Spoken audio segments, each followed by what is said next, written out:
ہاں جی، آج جو بات کرنی ہے آپ سے، آج زندگی کے حوالے سے تو بات کافی کر چکا ہوں آپ سے، اور کافی زندگی کے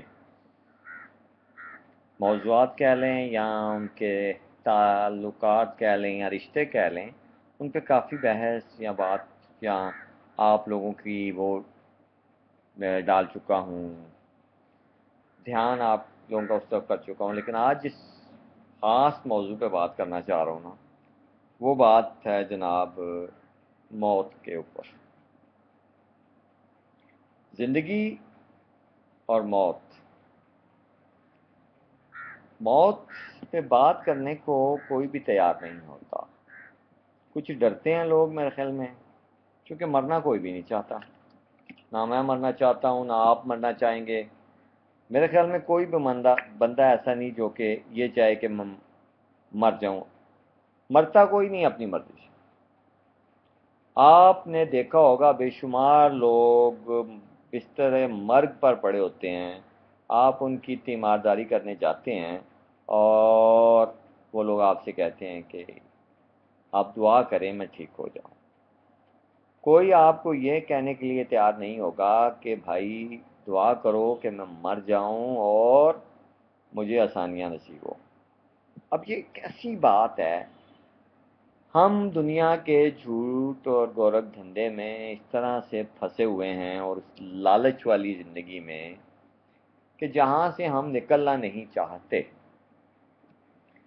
اور حتیٰ کہ ہم مرنے کے قریب ہوتے ہیں لیکن موت سے ہم ڈرتے ہیں۔ میں آپ کو ایک بات بتاؤں، مجھے موت سے ڈر نہیں لگتا۔ میری یہ خواہش ہے کہ جب میں مروں تو میں اس حالت میں مروں کہ میں بقائمی ہوش و حواس اپنی جان آفرین کے حوالے کروں، تاکہ جب میری بدن سے روح کی ٹرانسفر ہو دوسرے جہان میں، تو نہ میں فالج زدہ ہوں، نہ میں کومے میں ہوں، نہ میں ہارٹ اٹیک کی وجہ سے بے ہوش ہوں، میری آنکھیں کھلی ہوں، میرا دماغ روشن ہو، اور میرے بدن سے میری روح نکل رہی ہو، تو وہ سفر جو ہے اس کا میں اس کو محسوس کرنا چاہتا ہوں۔ موت کو ہم نے یہ سمجھ رکھا ہے کہ جہاں پہ موت واقع ہو گئی وہاں پہ سب کچھ رک گیا، اور ظاہری طور پر ہوتا تو ایسے ہی ہے اور لگتا بھی ایسے ہے کہ جہاں پر زندگی کی سانس کی ڈوری ٹوٹی، وہیں پر سب رشتے، سب رابطے، سب ضابطے منقطع ہو گئے۔ صرف ایک بات رہ جاتی ہے، میت، کہ میت کے لیے آپ جناب قبر کا انتظام کریں، میت کے لیے نہانے کا انتظام کریں۔ اور دیکھیں کیسی عجیب بات ہے، ہم لوگ اپنی میتوں کو خود نہیں نہلاتے یا غسل نہیں دیتے، اس کے لیے بھی ہم نے بندے رکھ چھوڑے ہیں۔ یہ کیسا اسلام ہے؟ یہ کیسا دین ہے؟ یہ کیسا ہم نے کیا ہوا ہے؟ ہر چیز ہم نے جو ہے وہ پیسہ دے کر کرنی ہے۔ بچہ پیدا ہوتا ہے تو اس کے کان میں اذان مولوی صاحب دیں گے۔ بھائی کیوں مولوی صاحب دیں گے؟ کیا ہم لوگوں میں اتنی استطاعت نہیں ہے کہ اس کے ماں باپ میں یا بھائی میں یا چچا میں یا دادے میں کہ وہ یہ کام خود کر سکیں؟ جب مرتے ہیں تو کہتے ہیں جی خادم کو بلا لو، اس نے غسل دینا ہے۔ کیوں بھائی؟ کیا ہم لوگ نہیں خود کر سکتے؟ کیسی باتیں ہیں یہ؟ کیا ہم لوگ خوفزدہ ہوتے ہیں مردے سے؟ وہی مردہ ہے جو کچھ گھنٹے کچھ ساعتوں پہلے ہمارا باپ، ہمارا بھائی، ہماری ماں، ہماری بہن، ہماری بیوی ہوتی ہے، لیکن چند ہی لمحوں بعد وہ ایک لا تعلق سی میت بن کر ہمارے سامنے پڑی رہتی ہے، اور ہم اس میں جلدی کرتے ہیں اس کو قبر کی گود میں اتارنے کے لیے۔ آخر ایسا کیوں ہوتا ہے؟ ہم لوگوں میں یہ کٹھور پن کیوں ہے؟ ہم اپنے پیاروں کو اپنے ہاتھوں سے غسل کیوں نہیں دینا چاہتے؟ کیا اس میں ہمیں خوفزدگی ہے؟ خیر، بات میں کر رہا تھا موت کی، اور بیچ میں یہ تھوڑا سا آ گیا، اس کے خیال آ گیا تو آپ سے شیئر کر لیا، لیکن بات ہو رہی تھی موت کی۔ موت اصل میں